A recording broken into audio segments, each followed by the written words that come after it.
On est mardi 7 mai et il fallait absolument qu'on débriefe ensemble le Met Gala qui a eu lieu cette nuit. Donc voilà, je couvre l'événement le plus vite que je peux. Petit rappel, le Met Gala, c'est un dîner de charité organisé tous les premiers lundis du mois de mai. Les fonds vont au Metropolitan Museum à New York, le lieu du Met Gala, et cette soirée inaugure à chaque fois la nouvelle exposition du moment. Et le thème de la soirée est décidé en fonction du thème de l'exposition. Le thème de l'expo cette année, c'est Sleeping Beauty's Reawakening Fashion. Et le thème du Met, c'est Garden of Time. Donc un gros focus sur la nature pour accentuer le côté cyclique de la mode. Et si vous regardez mon contenu, vous savez que c'est un thème qui me parle complètement. Donc j'étais trop contente. Surtout quand on voit le thème de l'année dernière sur Karl Lagerfeld, franchement j'ai vraiment pas du tout aimé ce Met, c'était très premier degré, ça faisait plus costume que tenue de soirée. Là ce thème il est clair et il laisse la place à tout ce que j'aime dans la mode, des looks fleuris et romantiques, donc trop contente. Hier soir j'ai fait une story sur Instagram en vous disant ce que j'aurais aimé voir au Met Gala. Du McQueen évidemment, mon roi, mon génie et surtout le king de la nature morte, donc complètement dans le thème. J'aurais bien aimé voir des références à Dior avec sa robe Miss Dior qui date de 1949 remplie de fleurs. Et pour ceux qui regardent assidûment mes vidéos sur l'histoire de la mode, j'aurais bien aimé voir des indiennes de coton, des tissus à imprimer fleuris qui datent du XVIIe et du XVIIIe siècle. Avant de découvrir les looks, personne m'a demandé, mais moi je vous dis ce qui aurait été pour moi un look parfaitement dans le thème.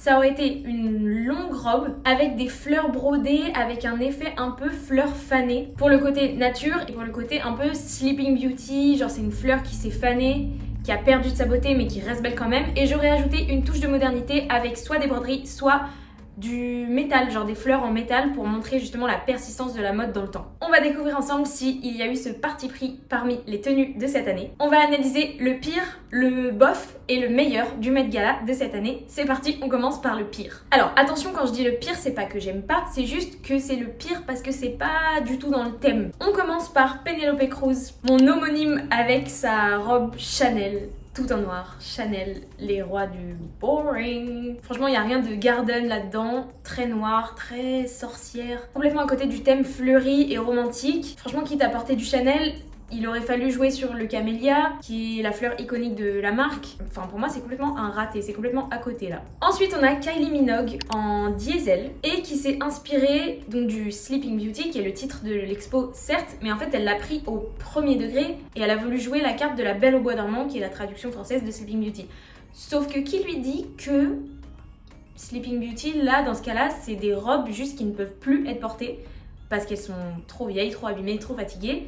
Et c'est ça la star de l'exposition, donc je trouve que c'est très premier degré et un peu à côté de la plaque de l'interpréter comme la Belle au bois dormant. Surtout elle porte du denim, je vois pas ce que ça vient faire dans l'idée d'un jardin, donc pas tout à fait dans le thème à mon goût. Une autre Kylie qui n'est jamais très forte pour rester dans le thème des Met Gala, c'est Kylie Jenner. Alors à Skip, elle a voulu s'inspirer des statues dans les jardins. Enfin du coup c'est mal exécuté, il aurait à la limite fallu une robe d'un blanc beaucoup plus pur, avec potentiellement beaucoup plus de drapés. Enfin là je sais pas vous, mais je vois pas du tout une statue de jardin dans son outfit. Donc voilà, déçue mais en même temps pas étonnée. Eddie Redmayne et Anna Bakshon.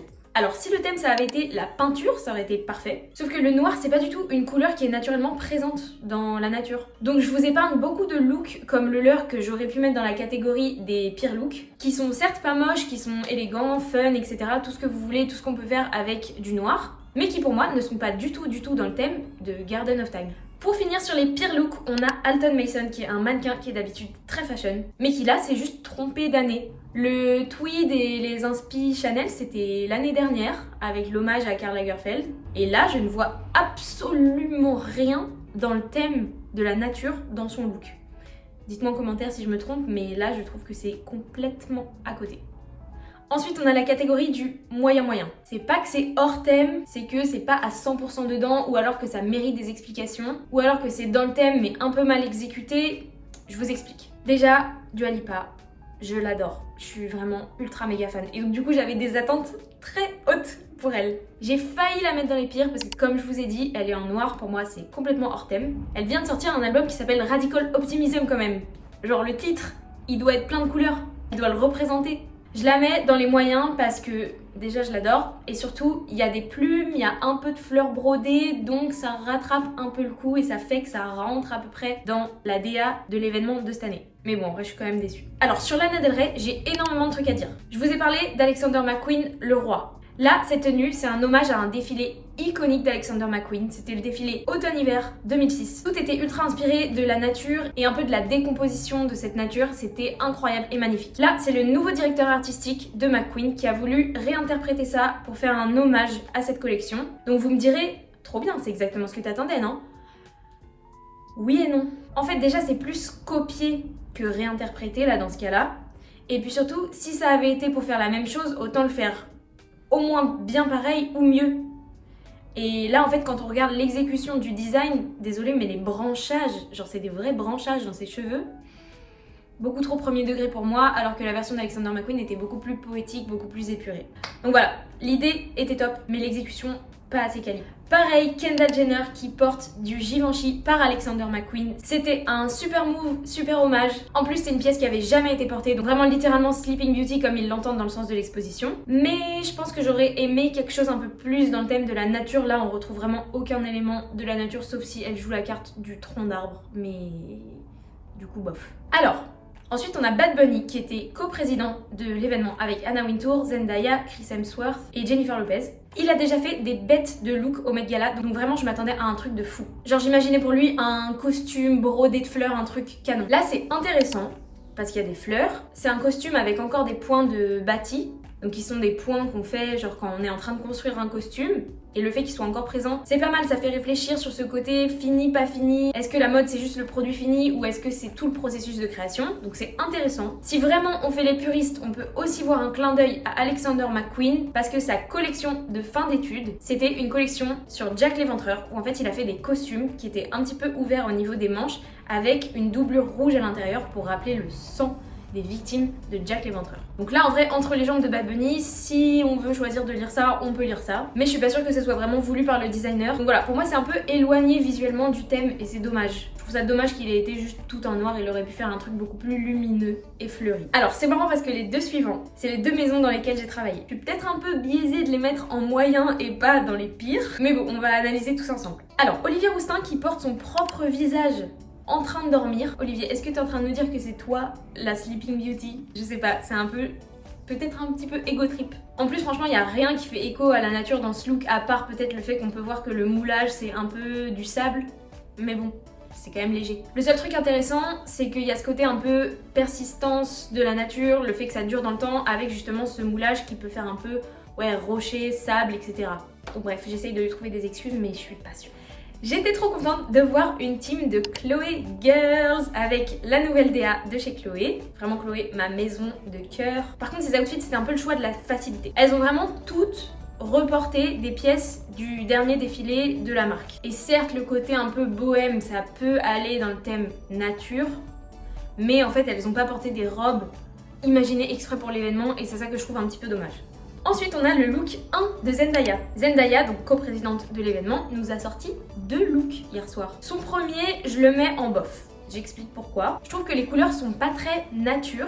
Et puis juste subjectivement j'aime pas trop ce tissu un peu brillant, j'aime pas trop les espèces de raisins qui font un peu déco de grand-mère. Mais le make-up années 20 ça rappelle un peu ce côté intemporel de la nature qui est toujours présente et de la mode qui dure dans le temps, donc pourquoi pas. Mais juste pas à mon goût perso. On passe au meilleur de cette année. Emma Chamberlain, c'était une des premières à arriver. Et franchement, carrément dans le thème, rien à dire, les couleurs de la nature, les gants brodés magnifiques, vraiment rien à dire.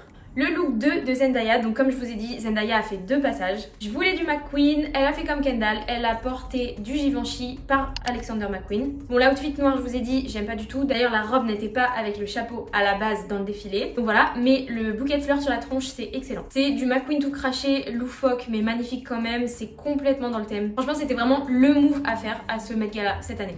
Alors le look de Gigi Hadid, je l'ai trouvé trop cool parce que c'est pas du tout ce que j'aurais imaginé. On a le côté un peu timeless avec le make-up et la coiffure des années 50. Le bas de la robe c'est un costume un peu déconstruit, donc trop smart. Et les broderies sont magnifiques, un peu pastel, franchement j'adore. Au début de la vidéo, je vous avais parlé de potentielles fleurs en broderie ou en métal pour accentuer le côté intemporel. Et c'est ce que notre Frenchie Lena Mafouf a fait en Schiaparelli. Dommage pour la couleur noire encore une fois, mais bon c'est un peu la signature de Schiaparelli en ce moment, donc on lui pardonne, mais en tout cas vraiment move très très smart pour les fleurs en métal. Ensuite on a Ayo Edebiri. Alors je ne connaissais pas du tout cette actrice, mais en voyant sa photo, je me suis dit oh my god. Je pense que c'est exactement comme ça que je me serais habillée si j'avais été invitée, évidemment. jamais. Mais c'est exactement la tenue du thème pour moi résumée en une seule robe. Le dégradé de couleurs, c'est exactement l'idée qu'on veut véhiculer, que parfois la mode passe et s'efface, mais qu'elle revient toujours. Le travail de broderie, il est incroyable. Donc vraiment, magnifique, magnifique tenue, bravo. Aya Nakamura, déjà trop contente pour elle qu'elle ait été invitée. Dinguerie. Et puis carrément dans le thème en balmain, en fleurs brodées comme j'avais dit. On montre la persistance dans le temps et puis la robe lui va vraiment à merveille. Donc parfait. Emrata, un peu pareil qu'Aya Nakamura avec cette idée de broderie mais à la sauce Emrata, enfin avec son style, c'est-à-dire quasiment nu, mais ça lui va vraiment à ravir. Donc pour moi c'est un grand oui. On approche de la fin, il fallait que je vous partage mon coup de cœur de cette année, c'est la robe de Jessica Biel. On dirait une pivoine. Elle est trop belle. Déjà, ça lui va trop bien au teint et c'était une des seules en rose pour un thème comme ça. Jardin, fleurs et tout, personne s'est habillé en rose. Je sais pas ce qu'ils ont fait les autres, ils ont pioncé. Les plumes brodées comme ça, je suis complètement fan. La forme de la robe, enfin bref, tout vraiment, je suis fan à 100%. Pour finir, évidemment, on parle de la star, la reine indétrônable du Met Gala, Kim Kardashian. J'ai annoncé en début de vidéo ce à quoi je m'attendais hier soir, des fleurs en métal. Je pense que j'étais connectée avec Kim. Bref, en Margiela, magnifique robe, magnifique travail. Le petit pull pour faire un peu la petite mémé dans le jardin qui vient casser un peu la dureté du look en métal. Franchement, tout en restant complètement dans le thème, c'est excellent, c'est excellent. Bref, j'ai pas pu vous parler de tout le monde et de toutes les anecdotes parce que sinon la vidéo durerait 1 heure et je voulais vous la sortir rapidement. Dites-moi en commentaire vos looks préférés et puis je vous dis à très bientôt pour une nouvelle vidéo. Bisous!